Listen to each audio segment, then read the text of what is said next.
sibuyas, kamatis, at miso. Miso po.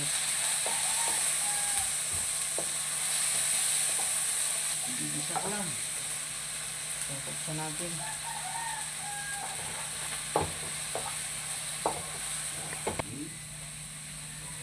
Tamis ang ating pangpaasim. Palambutin muna natin ito. Ito na ang ating sinigang sa miso. Bangus mga idol, ang laki. Taba. Sinama ko dyan yung atay.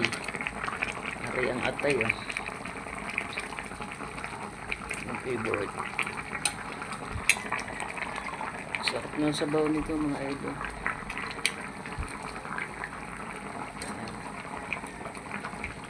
Wala nang tinik. Yung ulo na lang. Iniwan kong buo. Ay na isang kutsara. Ibang kutsara. Iba natin. Wow, solid. Masarap talaga ang kamyas sa miso. Thank you for watching mga idol. Pa-share naman.